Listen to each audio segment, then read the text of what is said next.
Bonjour mes amis, mon nom c'est Solange Thibodeau, alias Solange Bonheur, et je suis l'auteur du livre de la COVID-19 à la dictature mondiale. Aujourd'hui, mercredi le 13 mai 2026, j'étais rendue à la page 175 et hier je vous parlais de Maître Rainer Fuellmich qui a été incarcéré en octobre 2023. Et il y a une vidéo qui a été faite à ce sujet-là, dont le titre c'est « L'avocat Rainer Fuellmich arrêté et incarcéré », qui a été placé sur CrowdBunker le 19 octobre 2023. Là, on en était rendu là hier soir. Maintenant, je vous propose d'autres vidéos. Après Julian plutôt, Assange, Maître Rainer Fuellmich sur CrowdBunker le 7 mai 2024. Une autre vidéo, un prisonnier politique Rainer Fuellmich, ça va bien se passer sur CrowdBunker le 30 avril 2024. Une autre, du maître Rainer Fuellmich, encore une fois, justice sera faite. Un message de maître Rainer Fuellmich sur CrowdBunker le 26 mars 2024. Une autre vidéo, j'en ai beaucoup. Libérer Rainer Fuellmich avec maître Virginie de Araujo-Recchia, maître Dexter Reinervold, bon, je vais vous l'épeler, mais là, moi, là, je me décourage de prononcer des noms comme ça. Ryneveveldt et maître Tony Nikolic. C'était placé sur YouTube le 22 février 2024. Une autre, le procès de Rainer Fuellmich sur CrowdBunker le 18 février 2024. Maître Rainer Fuellmich, le peuple doit reprendre le pouvoir. Ça, c'est fondamental. C'est le titre d'une vidéo placée sur CrowdBunker avant octobre 2023. Là, on est rendu à la fin des jours du grand jury du tribunal de l'opinion publique. Et là, c'est moi qui passe un petit commentaire et je vous dis ceci. Je conclus ces chapitres sur les jours du grand jury par une métaphore de mon cru. Elle récapitule le vécu mondial durant la période de COVID par l'analogie d'une vie familiale dysfonctionnelle. Donc, ça s'appelle tout simplement métaphore covidienne. Une adolescente de 14 ans vivait avec ses deux frères et sœurs, tous âgés de 8 à 12 ans. Ses parents, de classe moyenne, ni riches ni pauvres, ne manquaient tout de même de rien matériellement.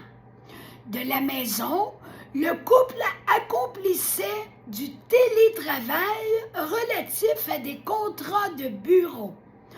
Un bon jour, le père et la mère de famille ont déclaré à leurs enfants la perte de leur emploi respectif, alors que dans les faits, ils ne subissaient qu'une très légère baisse de revenus. Coupables d'un gros mensonge, ils ont annoncé leur inscription au chômage, ce qui impliquait que la famille devait financièrement se serrer la ceinture. Spontanément, les enfants accordant naturellement confiance à leurs parents et remplis de compassion pour eux, ont fait de leur mieux pour accepter cette situation éprouvante sans se plaindre de leur qualité de vie passablement diminuée. Les enfants se montraient bien raisonnables malgré cette contrainte.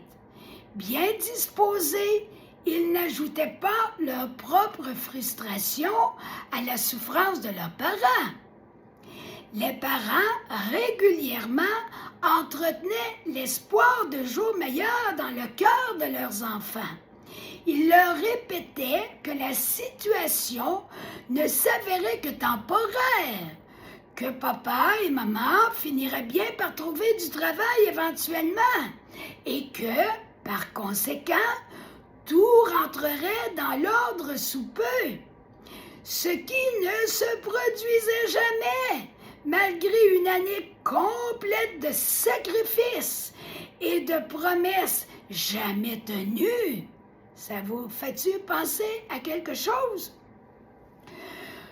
Une année où le retour annoncé à une vie normale se reportait de fois en fois, à plus tard, au mois suivant ou à un avenir beaucoup plus lointain. Les parents encourageaient ainsi leurs enfants. Gardez courage, car nous la voyons, la lumière au bout du tunnel. C'est une expression qu'on a entendue assez souvent de la bouche de l'ancien premier ministre du Québec, François Legault, à l'époque de la COVID. Là, je mets une petite parenthèse, voire à la toute fin de ce chapitre. Sauf que les enfants ignoraient que d'un commun accord, leur père et mère mentaient volontairement. Ils exagéraient grandement leurs problèmes financiers. Lorsque les enfants partaient à l'école, les parents profitaient de leur absence pour s'investir plus que jamais dans leur télétravail. Les parents visaient à économiser sur le dos de leurs enfants. Sur le dos, encore une fois, pensez à tout ce que les Québécois et les gens partout dans le monde ont subi. Sur le dos de leurs enfants, afin de se payer pour eux seuls. Je reprends ma phrase pour vous remettre dans la sorte de parabole spéciale. Les parents visaient à économiser sur le dos de leurs enfants afin de se payer pour eux seuls des vacances plus luxueuses. Économie oblige, les enfants ne mangeaient pas à leur faim. Ils demeuraient mal habillés, privés de soins, privés de tout, sans loisirs ni sorties. Pendant ce temps-là, les parents se montaient secrètement un gros compte en banque. Un bon matin, la voisine immédiate de cette famille a croisé l'adolescente de 14 ans.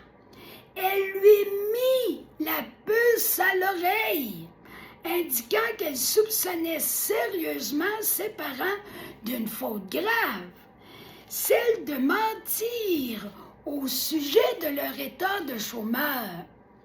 Dans un premier temps, cette jeune fille ne l'a pas cru, scandalisée par ce qu'elle considérait comme un jugement téméraire envers ses si bons parents. Malgré tout, cette révélation de la voisine l'a tellement troublée qu'elle a décidé de faire subtilement sa propre enquête, puisqu'un doute subsistait dans son esprit. C'était là sa chance à l'adolescente. Avec le temps, elle a dû se rendre à l'évidence. La voisine ne se trompait pas. Parmi les petits détails qui les trahissaient, l'adolescente est devenue de plus en plus convaincue de la terrible supercherie de ses parents. Elle a décidé d'en parler à ses frères et à sa sœur. En la traitant de folle, encore là, Vous voyez le parallèle? Les 3 autres enfants la croyaient sans cœur envers leurs parents. Un père et une mère tellement courageux et déjà si éprouvés par la pauvreté de la famille. L'adolescente rêvait de dévoiler au grand jour la cruauté de ses parents en les affrontant avec sa fratrie pour une meilleure force de frappe. Pourtant, ses frères et sa sœur l'ont laissé seule à confronter ses parents indignes. Incapables de figurer que leurs parents étaient si méchants, ils se sont alliés à eux contre leur aîné, en la méprisant et en la rejetant. Les parents, félicitant les 3 plus jeunes pour leur maturité exemplaire, les incitaient à considérer leur grande sœur comme dérangée, remplie d'égoïsme et d'ingratitude. Alors, j'ai presque terminé la métaphore, mais je m'arrête quand même ici pour aujourd'hui parce que le temps est écoulé. Il faut que je fasse attention pour que ça ne soit pas trop long. Alors, d'ici demain, je vous encourage à liker ma vidéo, à la partager au maximum et aussi à vous abonner à ma chaîne YouTube et à aller vous chercher mon livre en format numérique gratuitement ou en format papier.